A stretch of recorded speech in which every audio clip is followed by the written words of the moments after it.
ధనస్సు వారికి ఈ యొక్క 11 మార్చి నుంచి సప్తమ స్థానంలో గురువు వక్రత్యాగం అవుతుంది. అంటే గురువు స్ట్రైట్ అవుతున్నాడు. జూన్ 1 వరకు సప్తమంలో ఉంటాడు. మార్చి 11వ తేదీ నుంచి జూన్ 2 నుంచి అష్టమంలోకి వెళ్తాడు.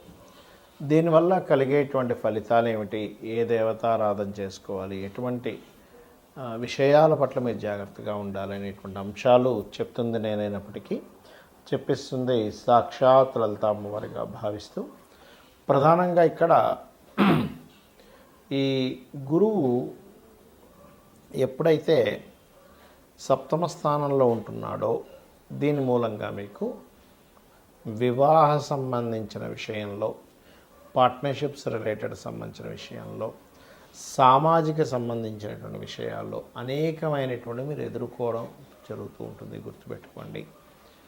కాబట్టి ఇదేంటంటే కొంచెం ధనస్సు లగ్నం కానివ్వండి, ధనస్సు రాశి కానివ్వండి, వివాహ సంబంధాలు వస్తాయి కానీ స్ట్రెస్ ఉంటుంది. సామాజికంగా చాలా అవకాశాలు వస్తాయి, సమాజంలో కొన్ని మాట్లాడాల్సిన పరిస్థితి వస్తుంటుంది. పార్ట్నర్షిప్స్ వద్దన్నా సరే పార్ట్నర్షిప్ చేసుకోవాల్సిన పరిస్థితి వస్తూ ఉంటుంది. అది కూడా కొంతవరకు మీకు అంటే ఇక్కడ ఎలాంటి అవకాశమో వస్తుంది, స్ట్రెస్ ఉంటుంది. కారణం ఏంటండి అంటే గురువు ఎప్పుడు కూడా తన స్వరూపాన్ని యాజ్ ఇట్ ఈజ్గా ఉంటే ఏమీ అవ్వదు, కానీ తన స్వరూపం మారింది. ఇప్పుడు గుర్తుపెట్టుకోండి, గురువు యొక్క రాశిలో శని, శని యొక్క రాశిలో రాహు. అంటే గురువు శని రాహువులతో ఉన్నాడు అక్కడ చెప్పాలంటే. ఇది దీన్ని డిస్పాజిటర్ సిస్టమ్ అంటారు. అలాగే మీకు ఎప్పుడైతే జూన్ 2వ తేదీ నుంచి అష్టమంలోకి వస్తాడో, ఇప్పుడు ఇక్కడ మీకు ఒక పాజిటివ్ ఇస్తాడు. ఏమిటి, ఫైనాన్షియల్ గ్రోత్ ఇస్తాడు. ఒకవైపు 2వ స్థానాన్ని చూస్తున్నాడు కాబట్టి ఒకవైపు తాతగారి ఆస్తికి సంబంధించింది, అందులో ముఖ్యంగా చేపల చెరువులు లాంటివి, లేకపోతే రొయ్యల చెరువులు లాంటివి, అంటే అసర్ట్ ఏదైనా సరే కొంచెం చెరువుల రూపంలో ఉండేటువంటి విషయాల మీద దాని ఎఫెక్ట్ పడుతూ ఉంటుంది. అదేవిధంగా కాస్త మీరు వాహనం మీద వెళ్ళేటప్పుడు కూడా కొంచెం జాగ్రత్తగా వెళ్తూ ఉండాలి. అష్టమంలో ఈ యొక్క గురువు శని రాహు ఎనర్జీస్తో ఉన్నాడు కాబట్టి ఇన్సూరెన్సెస్ విషయాల్లో ఆలస్యం అనేటువంటి చేయకూడదు. ఎందుకంటే ఒక్కోసారి మనం చూడండి, అయ్యో ఇన్సూరెన్స్ కట్టేస్తే అయిపోయేది, ఇంత పెద్ద నష్టం మనకు కలిగేది కాదు కదా అంటూ ఉంటాం. కాబట్టి ఆ కండిషన్స్ ఏంటి అవన్నీ చూసుకొని మీరు కట్టండి. మరియు దీంతోపాటు మీరు అర్ధాష్టమ శని ఒకటి నడుస్తుంది కాబట్టి ఏదైనా ప్రాపర్టీ తీసుకునేప్పుడు కాస్త చూసి తీసుకోండి. నిత్యము కూడా లక్ష్మీ నరసింహస్వామి యొక్క ఆరాధన చేయండి. శని రాహు కేతు గ్రహాల దగ్గర దీపారాధన చేయండి. అన్ని విధాలా మీకు బాగుంటుంది. అయితే మీ యొక్క పర్సనల్ చార్ట్లో ఏదైనా ఒక గ్రహం వక్రించిందనుకోండి, అసలు మనకి మొత్తం 9 గ్రహాలలో అంటే రవిచంద్రులు ఎప్పుడూ వక్రించవు, రాహుకేతువులు ఎప్పుడూ వక్రగతిలోనే ఉంటాయి. అయితే ప్రత్యేకంగా వక్రించేటువంటి గ్రహాలు ఏమిటి అని చెప్పి చూసుకున్నట్లయితే గురువు, శని, కుజుడు, బుధుడు, శుక్రుడు, ఈ 5 గ్రహాలు. మన పర్సనల్ చార్ట్లో వక్రగతి చెందిన గ్రహానికి నాడీ ఆస్ట్రాలజీలో, గురుగునంద నాడీ ఆస్ట్రాలజీలో ఒక విశేషమైనటువంటి అర్థం చెప్పారు. దానికి ఏమిటది, గురువు వక్రించాడు ఉదాహరణకి అంటే జీవుడు తను ఉన్న ప్రదేశం నుంచి మారుతాడు ఒకటి. రెండవది, తను ఏ రాశిలో ఉండి వక్రించి ఏ రాశి వైపు వెళ్తున్నాడో దాన్ని బట్టి కూడా రిజల్ట్ ఉంటుంది. ఏ గ్రహాన్ని వదిలిపెట్టి ఇంకే గ్రహంలోకి వెళ్తున్నాడు అనే దాన్ని బట్టి కూడా రిజల్ట్ ఉంటుంది. అక్కడ ఒక శుభగ్రహం ఉండి వదిలిపెట్టి పాపగ్రహం వైపు వెళ్తే ఇతను ఉన్న ప్రదేశం మారడం వల్ల, లేకపోతే కొన్ని వదిలేయడం వల్ల చాలా ఇబ్బంది పడతాడని అర్థం. అలా కాకుండా అంటే ఎలా అంటే ఇప్పుడు చూడండి, మనకి మంచి మనుషులను వదిలేసి అనవసరమైన దీంట్లోకి వెళ్తున్నాము అని చెప్పొచ్చు. ఏది శుభగ్రహంతో ఉన్నటువంటి గురువు వక్రించి పాపగ్రహం వైపు వెళ్తాయి.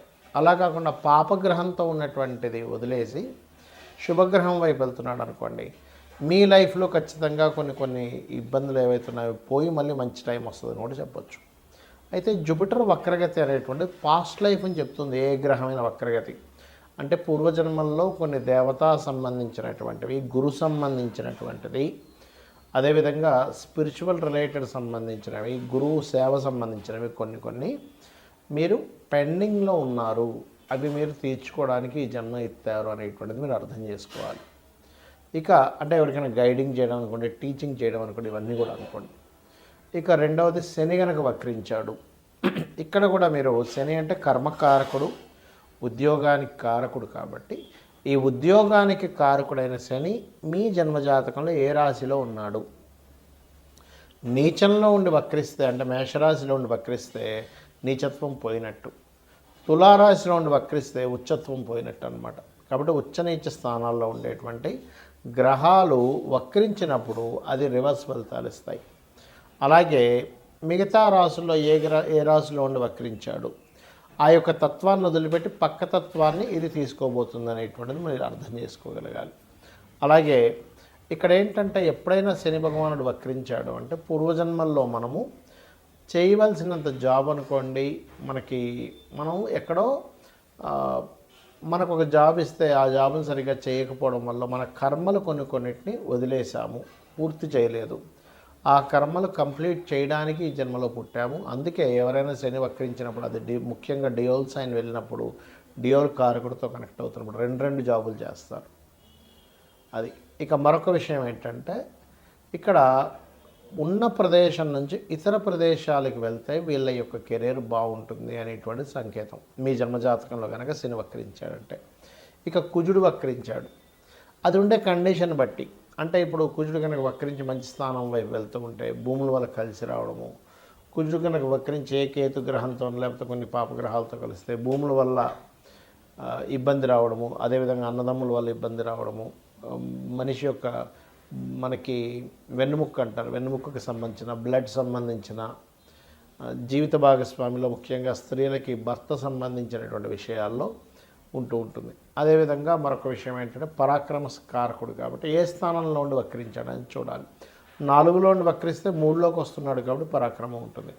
అంటే ఇక్కడ ఏంటంటే అది ఎన్ని డిగ్రీల్లో ఉండి వక్రించింది, ఏ నక్షత్రంలో ఉండి వక్రించింది, ఏ రాశిలో ఉంది వక్రించింది, వక్రించిన తర్వాత ఏ గ్రహాలు అనేది కనెక్ట్ అవుతుంది అనేది ముఖ్యంగా చూడాలి వక్రించిన గ్రహం మూలంగా. అలాగే బుధుడు శుక్రుడు.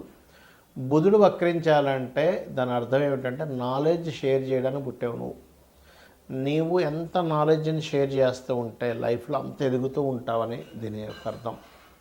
అదేవిధంగా పూర్వజన్మల్లో కొన్ని రిలేషన్స్ పోగొట్టుకొని మరలా ఆ రిలేషన్స్ కనెక్టివిటీ కోసం ఈ జన్మ ఎత్తడం జరుగుతుంది. బికాజ్ ఆఫ్ బుధుడు ఈజ్ రిలేషన్స్ కారకుడు, ఇది ప్రధానంగా గుర్తుపెట్టుకోవాలి. ఇక శుక్రగ్రహం ఎప్పుడైనా సరే గుర్తుపెట్టుకోండి, శుక్రుడు భార్యాకారకుడు, ధనకారకుడు.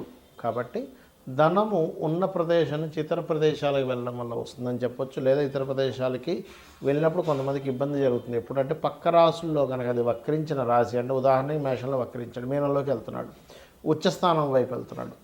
అలా కాకుండా మీనంలో ఉచ్చస్థానంలో వక్రించాడు, ఉచ్చస్థానం పోగొట్టుకుంటుంది. అదేవిధంగా ఏ రాశిలో అయినా శుక్రుడు వక్రించినప్పుడు ఆ వెనక రాశిలో ఉండే ప్లానెట్ ఏమిటి, ఆ వెనక రాశిలో ఉండే ప్లానెట్ యొక్క స్థితి ఎలా ఉంది కూడా చూసుకోవాలి. ఇక మీరు ఈ గ్రహాలు వక్రించినప్పుడు దానికి సంబంధించిన, అంటే కొంతమందికి స్త్రీలతో, ఇప్పుడు శుక్రుడు అనుకోండి, స్త్రీలకు చేయాల్సినవి కొన్ని బ్యాలెన్స్ ఉండిపోయాయి, అంటే చెల్లి అనుకోండి, భార్య అనుకోండి. అదేవిధంగా అందుకే కొంతమంది సప్తమంలో కనుక ఏదైనా శుక్రుడు వక్రిస్తే జీవిత భాగస్వామి దూరంగా వెళ్ళడం, జీవిత భాగస్వామితో ఏదో కారణం చేత దూరంగా ఉండడం కూడా జరుగుతుంటుంది లగ్న సప్తమాల్లో వక్రించినప్పుడు. ఇక ఇవన్నీ ఒక ఎత్తు అయితే మీ పర్సనల్ చార్ట్లో మనం గోచార ఫలితాలు ఎలా అయితే చెప్పుకుంటున్నాం, పర్సనల్ చార్ట్లో ఉండేటువంటి లగ్నం నుంచి 12 భావాధిపతులు ఎలా ఉన్నాయో చూసుకోవాలి. అంతేగాని ఎల్నాటి శని వల్లే నాకు ఇబ్బంది వస్తుంది, కాల్సపు దోషం వల్ల ఇలా వస్తుందని అనుకోవడం కాదు. ఇవి చూసుకుంటూ మీకు సరే మీ జాతకం తెలియదు, రెగ్యులర్గా రోజు లలితా సహస్రనామాల యొక్క శ్రవణం కానీ పఠనం కానీ చేయండి, ఖచ్చితంగా మీకు బాగుంటుంది. శ్రీమాత్రే నమః.